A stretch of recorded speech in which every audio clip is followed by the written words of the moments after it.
आग जल रही है और बुझाई नहीं जा सकी है। ये 23 घंटे से ज़ायद हो गए हैं और ये क्या अफसोसनाक सूरत हाल है कि इस शहर के लोग कभी आग में जलें, कभी गटर में बच्चे गिरें, कभी ट्रॉलरों के नीचे आकर जान दे दें, और इस शहर का और इस सूबे का कोई वाली वारिस नहीं है।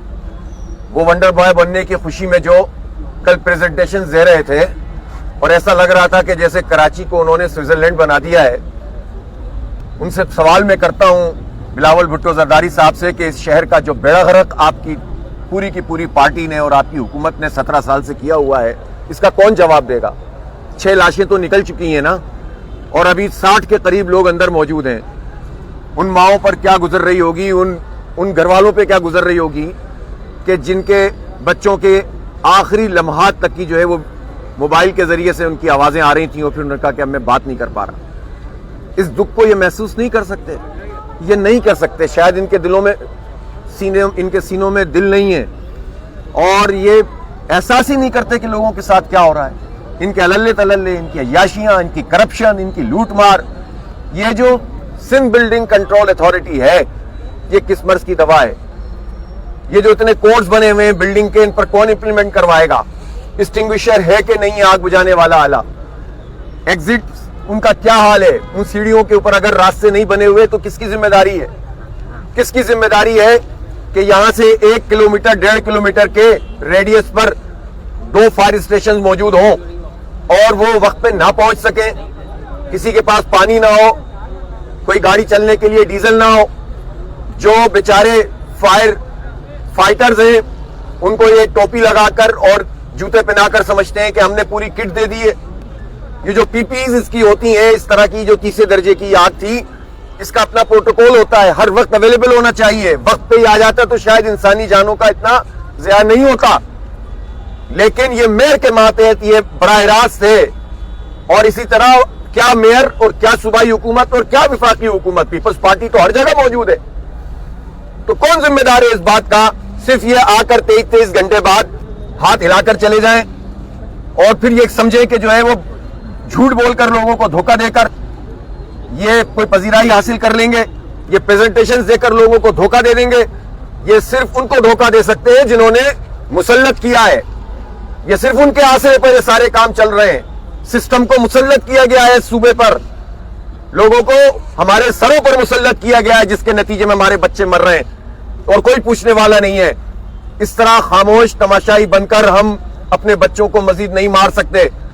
अभी इस वक्त मौका नहीं है क्योंकि अभी अंदर लोग फंसे हुए हैं, लाशें हैं मौजूद। बस अल्लाह की तरफ से कोई मौजज़ा हो जाए और लोग बच जाएं। मैं इंशाअल्लाह इस पर बात करूंगा कि इस शहर में अब इस तरह नहीं चलेगा।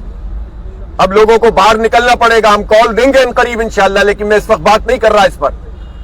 लेकिन अब ये जो आएंगे और कंपनसेशन का ऐलान करेंगे, ये कंपनसेशन का मसला नहीं है। ये प्रोटेक्शन क्यों नहीं कर रहे हैं आप?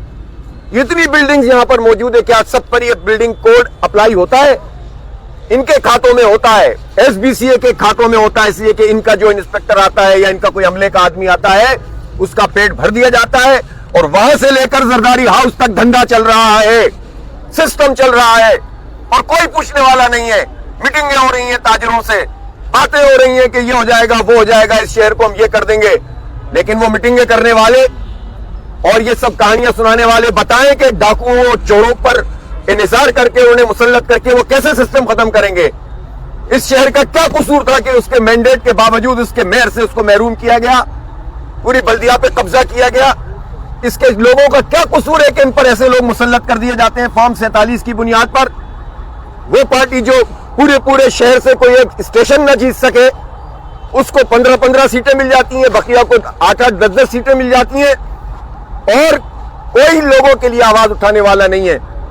जुबानी जमा खर्च होगा, फिर सब मिलकर कोई तरमीम कर रहे होंगे, फिर सब मिलकर जो है 28वीं 29वीं 30वीं तरमीम लेकर आ रहे होंगे, सब में एका हो जाएगा, सब जो है वो खुशी खुशी जिंदगी गुजार रहे होंगे और कौम मरती रहे, लोग बिलबिलाते रहे। यह सिलसिला अब बंद करना पड़ेगा। अवाम उठेंगे इंशाअल्लाह और जमात इस्लामी इनके साथ खड़ी होगी। मैं लाहौर आज जो है वो फैसलाबाद गया था और कल फैसलाबाद गया था, आज लाहौर में था, लेकिन और मैं समझ रहा था कि इस आग पर जल्दी काबू पा लिया जाएगा, لیکن نہیں ہوا. پھر میری منیم بھائی سے بات ہوئی اور میں آج کی آخری جو فلائٹ تھی 6 بجے کی اس پہ آ گیا ہوں, یہاں موجود ہوں اور انشاءاللہ لوگوں کے ساتھ ہیں. اللہ کرے خیر ہو جائے, اللہ کرے لوگ بچ جائیں. یہ سارے ہمارے لوگ ہیں, یہ 1000 لوگوں کا. اب جب جانوں کا مسئلہ آتا ہے تو ہم مال کی بات بھی نہیں کرتے. آپ سوچے تو صحیح, پوری زندگی کی کمائی لوگوں کے سامنے, آنکھوں کے سامنے جل رہی ہو, کوئی پوچھنے والا نہ ہو. 23 گھنٹے بعد اس قبضہ میئر کو توفیق ہوئی ہے یہاں پہنچنے کی اور وہ بھی لوگوں کا سامنا نہیں کر سکا ہو. 18 گھنٹے کے بعد جو سی ایم صاحب آ رہے ہو اور ابھی تک آگ لگی ہوئی ہے. یہ کیا کرنے آئے؟ کتنی گاڑیاں اس وقت استعمال ہو رہی ہیں؟ کیا ٹیکنالوجی ہے آپ کے پاس؟ پیسوں کی کمی نہیں ہے صوبے میں. یہ شہر کراچی 98% ریونیو دیتا ہے, سب سے زیادہ ٹیکس دیتا ہے, سب سے زیادہ ایکسپورٹ کرتا ہے. یہ شہر کراچی پورے پاکستان کی معیشت میں ریڑھ کی ہڈی رکھتا ہے, کی حیثیت رکھتا ہے. اس شہر کے لوگوں کو بے یار و مددگار چھوڑنے والوں کو اللہ کو بھی جواب دینا پڑے گا اور اب انشاءاللہ انسانوں کو بھی جواب دینا پڑے گا. شہر کے لوگ تیاری کریں, ان کو بڑی کال دیں گے انشاءاللہ. میں ساتھ ہوں گا شہر کے لوگوں کے. اور اب اس مافیا سے جان چھڑانے کا وقت آ گیا ہے, نکلنا پڑے گا اور اپنے بچوں کے مستقبل کو بچانا پڑے گا. یہ 3.5 کروڑ انسان ہم سمندر میں نہیں پھینک سکتے, ان سب کو باہر نہیں بھیج سکتے. ہمیں یہاں رہنا ہے اور عزت سے رہنا ہے انشاءاللہ, اور ان مافیاز کا مقابلہ کرنا ہے. اور اللہ نے چاہا تو اس سے انشاءاللہ جان چھڑائیں گے.